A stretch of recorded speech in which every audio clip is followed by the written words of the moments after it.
Ever looked at a farm and seriously wondered if you could actually make real money doing that?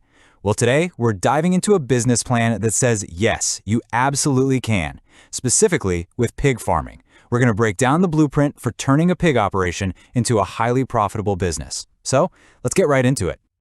So just how profitable are we talking? Get this, the business plan we're looking at projects a potential annual profit margin of 30 to 40%. I mean, wow, that's for a well-managed farm. That is a huge number, and it's exactly why this is such a compelling opportunity in agribusiness right now. And look, that 30 to 40% figure isn't just pulled out of thin air. The source material lays out a very clear blueprint on how to actually get there. So that's what we're going to do. We're going to walk through that exact plan, step by step, from analyzing the market all the way to managing your risks.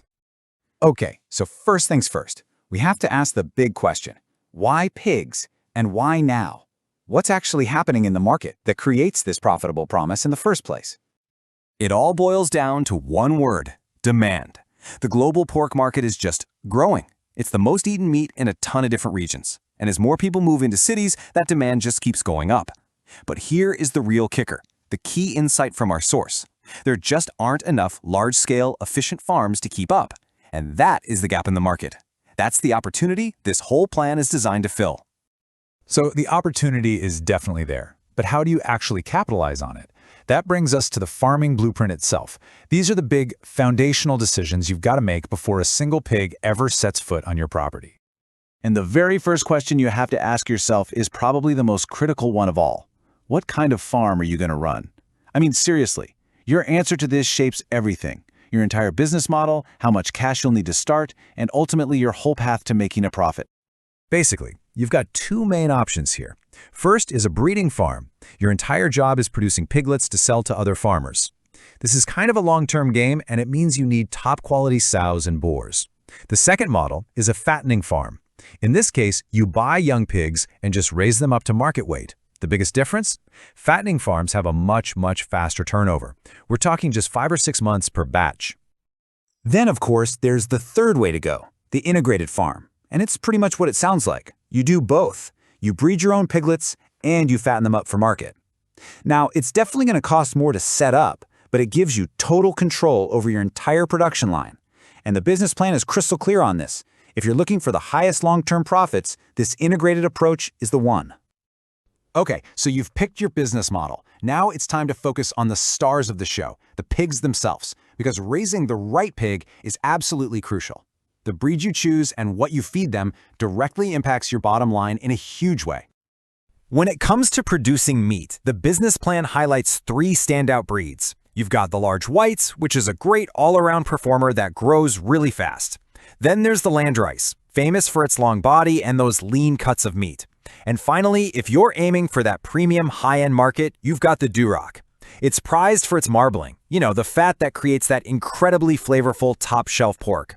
Choosing the right breed really just aligns your product with your target customer. Just as important as the breed is the feed, and it is not a one-size-fits-all deal. A pig's nutritional needs change dramatically as it grows up. Little piglets need a really high-protein diet for that initial growth spurt, but as they mature into growers and then finishers, you actually start to reduce the protein. Mastering this balance is the key to getting them to grow efficiently while keeping your feed costs under control. Okay, we've picked our model, we've picked our pig. Now it's time to talk money. How do we get from the farm to the market, and what do the financials look like? Let's break it all down. Every business needs some initial investment to get going, and based on this plan, this table gives us a pretty realistic range. Land and construction, no surprise, will likely be your biggest expense, followed by the cost of your first group of pigs. These are estimates, of course, but they give you a solid financial picture of what it's going to take to get started. Now for the really encouraging part. Despite those startup costs, the path to actually making a profit can be surprisingly fast. The business plan projects a break-even point in just 12 to 18 months for a farm that's run well. For any kind of agricultural business, that is a remarkably quick return. Want to boost those profit margins even higher? The key, according to this plan, is value-added products. So instead of just selling live pigs, you process your pork into things like sausage, bacon, or ham. When you do that, you get to capture more of that final retail price and open up totally new ways to make money. But hey, let's be realistic. High potential returns always come with risks. The smart business plan doesn't ignore them, it manages them. And that brings us to our final section, planning for those challenges so you can protect those rewards.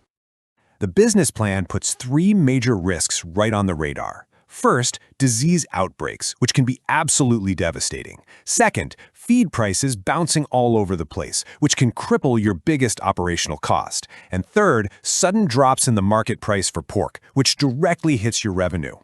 But for every risk, there's a way to manage it. Think of this as your 3-step protection plan. Step 1, get livestock insurance. It's your financial safety net. Simple as that. Step 2, implement strict biosecurity. This means quarantining new animals and keeping your farm meticulously clean to prevent disease from ever starting. And Step 3, diversify.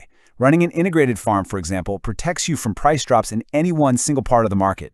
So there you have it, a complete blueprint for a profitable pig farming venture, covering everything from market analysis all the way to risk management. The plan is laid out. The only question left is, are you ready to build? Thanks for joining us for this explainer.